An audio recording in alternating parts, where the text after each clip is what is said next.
Well, we've seen the changes which are occurring in the clothing in both France as well as in Victorian England.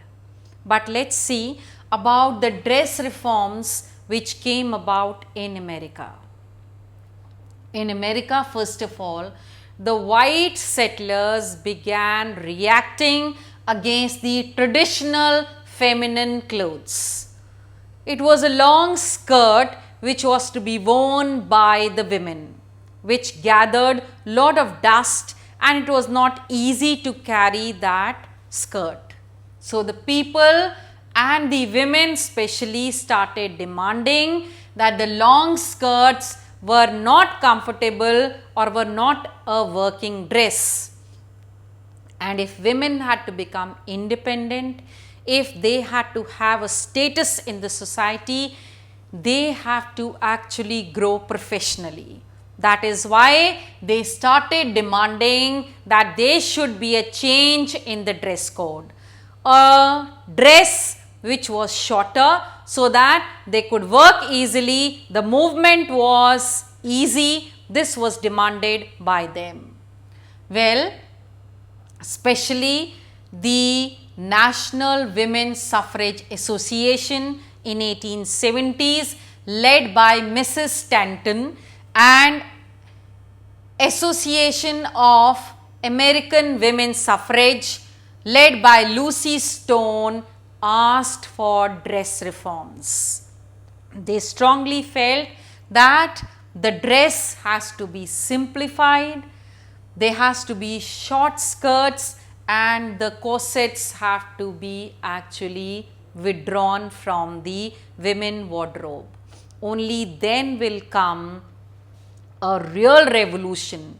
It was not just asking for a change in the dress, it was asking for a change in the dress so that they could grow economically, because change in dress only could actually help them in getting a work and doing a work, because those long skirts and corsets would not allow them free movement and they could not have worked easily or perhaps could not have worked at all.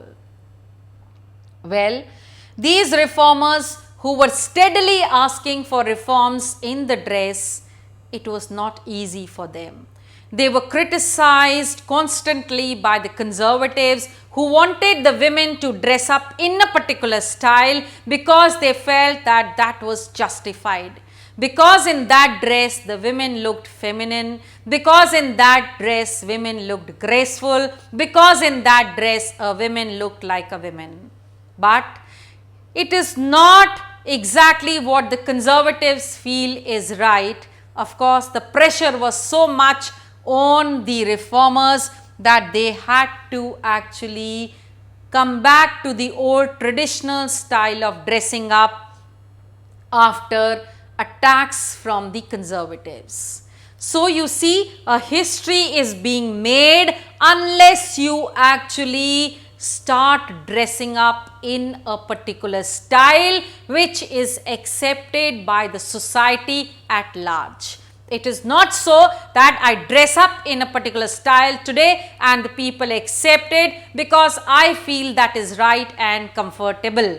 That has to take centuries, and that has to take, in fact, lot of pain and efforts to bring about that change.